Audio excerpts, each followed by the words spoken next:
Good evening, ladies and gentlemen. I, S Prabhakar, welcome you. Today I am going to review RRR.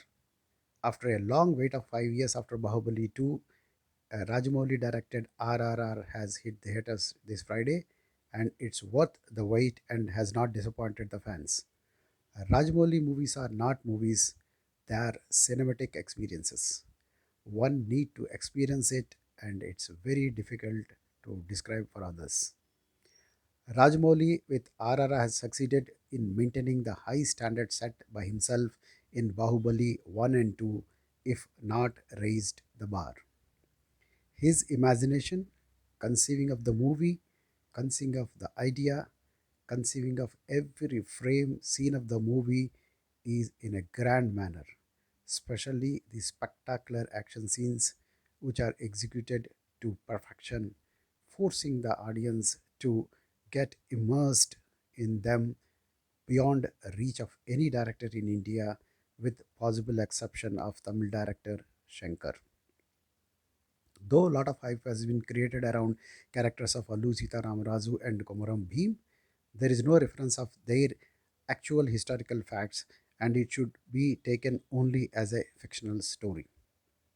Both Ramcharan and Julie NTA were given grand entries with lavishly mounted action scenes, which their fans will relish, and there are a good number of very well crafted action scenes throughout the movie. Like Chinese director John Woo, who directed movies like Broken Arrow and Face Off, Rajamouli has a very special ability to direct fantastic action scenes. In between, the story moves towards building up action scenes, but it fails a bit as it is bit laggard. The best quality of Rajamouli is choosing the actors who suit his role and take best out of them. Whether it was Prabhas in Chhatrapati, Junior NTR in Simhadri, Ramcharan in Magadhira, the animated fly in Iga, Prabhas, Rana, Satyaraj, and Ramikrishna in Bahubali 1 and 2. Is the same in RRR. The choice of Junior NTR, with whom Rajamouli worked in three movies, and Ramcharan, with whom he worked in one movie, is the best choice. They are in every frame and carried the movie on their broad shoulders very well. Both were brilliant action scenes and dances, and very good in a few comedy scenes and many emotional scenes.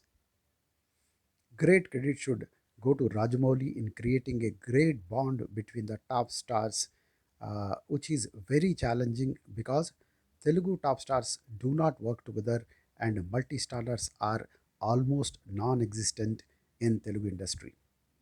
The roles of both top stars have to be so balanced in Goldsmith scales, as their fans will vandalize theaters if they feel that their favorite hero has been given a raw deal. In 70s and 80s, NTR, ANR, Krishna and Sobhan Babu tried to do films together, and we could see their utter discomfort in the frames where they were together. But RR has changed all the dynamics. Both Ramcharan and NTR were so comfortable in each other's company, like long lost brothers, and it reminded me of the bonhomie between Amitabh Bachchan and Dharmender in Sholay. Being a tribal junior NTR role was bit deglamorized, and Ramcharan, being a police officer with British, was looking very smart, and his fans may feel that he got a meaty role. Ajay Devgan was there only for one scene of 10 minutes duration and nothing to write about it. And Alia Bhatt appears four times, uh, all put together for 15 minutes, including the song with the end credits. Ray Stevenson, Doody were good. Morris looked gorgeous.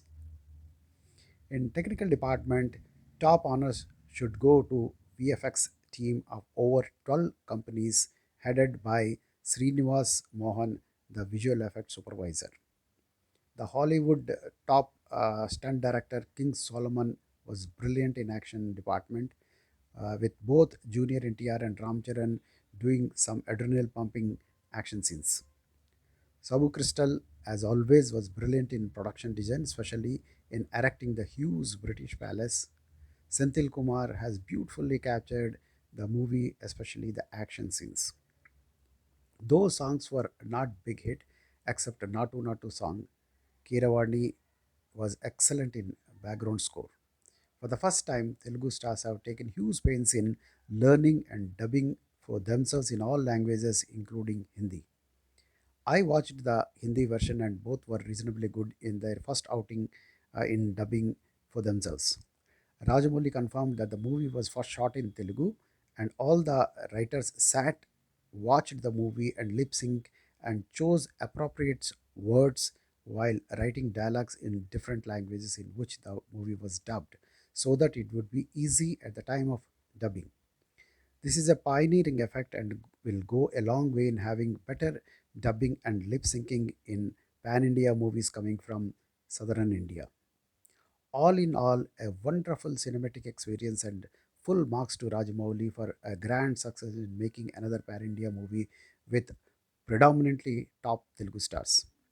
Credit should also go to the producer Danaya for pumping in 550 crores, trusting Rajamouli.